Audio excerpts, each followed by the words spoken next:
I thought I'd share a funny little anecdote with you. I just finished reading Eloise and the Grump Next Door by Jenny Proctor and Emma Sinclair. Okay. And I'm just about to write up the review. And on Storygraph you check where like adventurous, funny, emotional. And I was trying to figure out if I had been emotional because I remembered crying today while I was reading. I was like, wait a second. Was I making myself cry? Because I go off on tangents. Like, I'll be reading something, then I'll stop and pause and go off on my own rendition of the story. Usually where the male lead loses the girl because of his dumb actions, and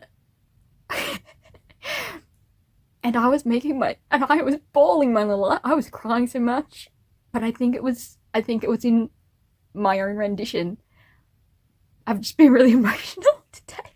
And 100% I think it was one of my renditions.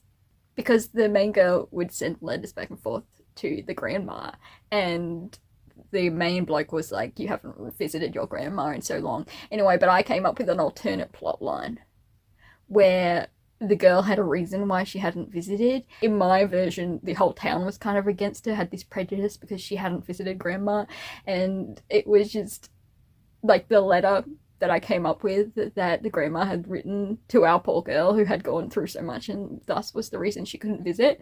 And I was just crying. I was emotional, but not necessarily over the words of this book. But thinking about it, maybe I did cry. I don't know, I've been crying over everything today. So, like, even right now, I could burst into tears any second now. Am I emotional? If somebody read my current book, my current emotions, they would definitely tick emotional.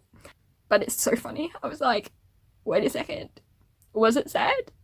Or was I sad? Because the grandma is actually such a riot. She's so funny in this series. Anyway, so I thought I'd share that little information. It's so funny. Maybe I just need to sleep it off.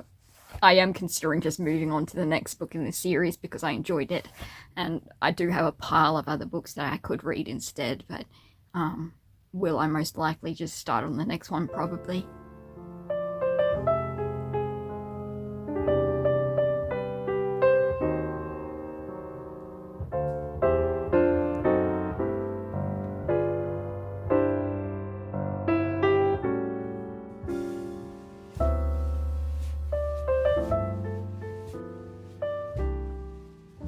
Welcome. I have just done some writing.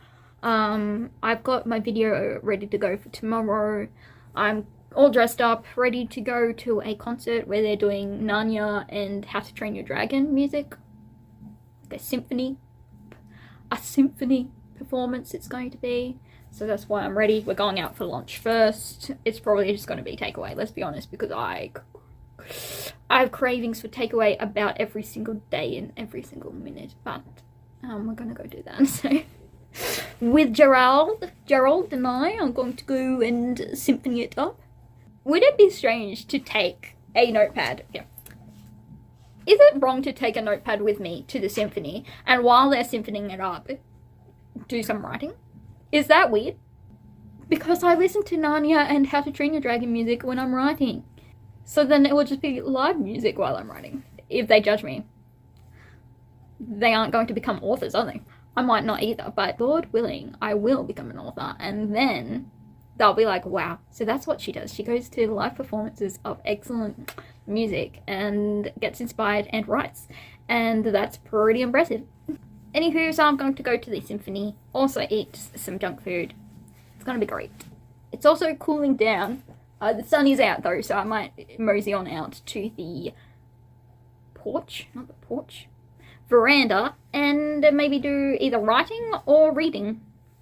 I do have to return this book tomorrow. I'm going to the library for their book club.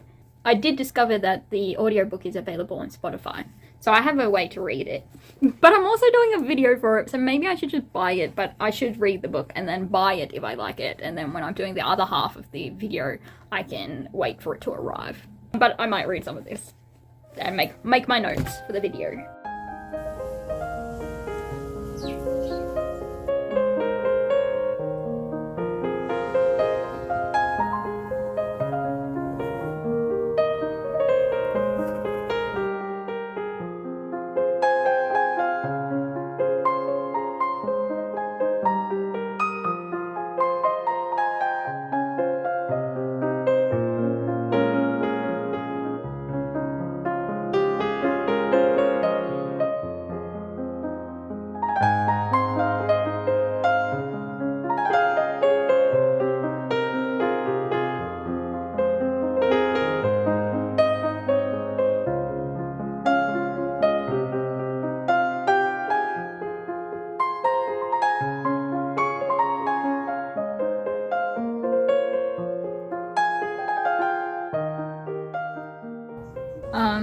If the wind disturbs us, I can't do anything about it. So I don't know where this is going to go.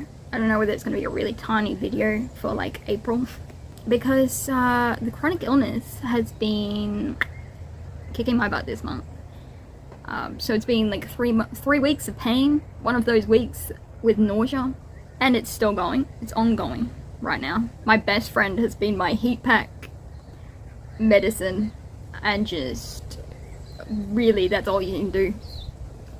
The rest of the time you're just suffering. But it's pretty much had me out of commission. I did go out the other week because I had a doctor's appointment, and I also had a Bible study and then a dinner with the brother Gerald and his wife. And I took along my little heat pack to both things, and it only worsened after that. And so now, yeah, we're at 3 weeks, I think. So there's nothing really to say or show for this month. We're on the 20-something, 21st, I don't know. And I believe I only have a few clips for this month, so I might try to do a reading vlog at some point before the end of April. But if it continues kicking my butt, hopefully I feel better. But I am 100% in the nauseous and in pain boat currently. I didn't manage to get my writing done. I've been really loving writing. I just have to do it while I'm in pain. While in pain, I am doing writing as best I can. But really, that's the only thing I've been doing. I've just been writing away, which is great because I'm going great on that front. I did last week's, and then I was a little late doing last week's. It was done on Monday, which technically isn't for that week, but I counted it as that week's. And then I'm like a couple of pages into this week's, and it's Tuesday. We had Easter. We did nothing for Easter. It was fine. I forgot my water bottle. So what I'm going to do is go grab my water bottle, and then I am going to sit here on the veranda and read Dark Moon. Why? Because it's pictures, and I can deal with pictures right now. I also wanted to enjoy some sunshine, get that vitamin D, and then maybe nap. In Love and Deep Space, which I know this is your monthly Love and Deep Space update. They had Silas's birthday, which was cute. I just watched the Silas girlies react to that. And then they are now doing a rerun for Xavier's myth. And I'm like, I wish I could have them all, but it's just not a feasible option. And so I'm just letting it slide on by. And that's it. That's going to be the end of April. So it's been a saving month in Love and Deep Space, and I've just been watching other people play it. Otherwise, I did get a play video out. So the play video is now out. It was so intriguing. I had a comment from a plea from China who listed off all these things, and I'm like, thank you very much. File that away for the end of the series where I've finished watching the MVs and can then move on to what other people's theories / other evidence to disprove my theories or prove them. So that will be fun. I can go back to that comment at that point in time. But otherwise, as a household, we're all kind of just run down. My dad hasn't been feeling well either, and so we're all just sick and tired, really. So I'm going to read my little picture book and sip on my water and let the heat radiate into my bones. And yeah, that's what we're up to. Water required. Also, the leaves are going orange again. I had like so many vlogs last year with the orange leaves. Whoop. They're going autumnal. It looks like autumn now, at least at that point. Everywhere else just looks like regular green stuff. But that plant knows what's up with the orange theme that is most people's falls or autumns. Snuggled up, my little blanket.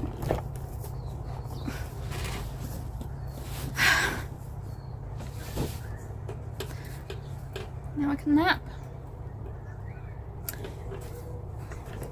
Fine. We will start Dark Moon. This is the first novel. I haven't done any others. So we will jump right into the world. Who's to know who all these lads are? Who are they? I don't know. The first encounter. Mm-hmm.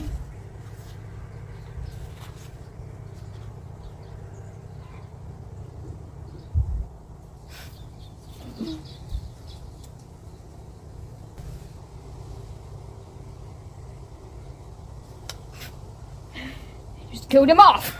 I mean, you know, straight from page 1 that he's killed off. But why did they have to kill such a sweet being? Straight away. Let's see, do any of these guys look like him?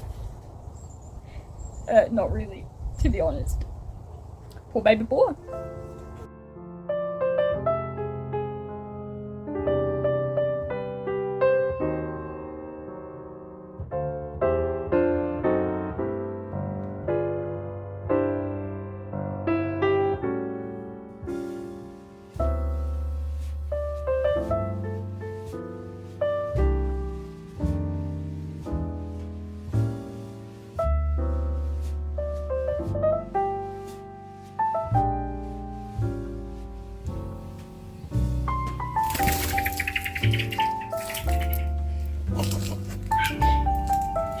Scared girlies at me.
T26 끝.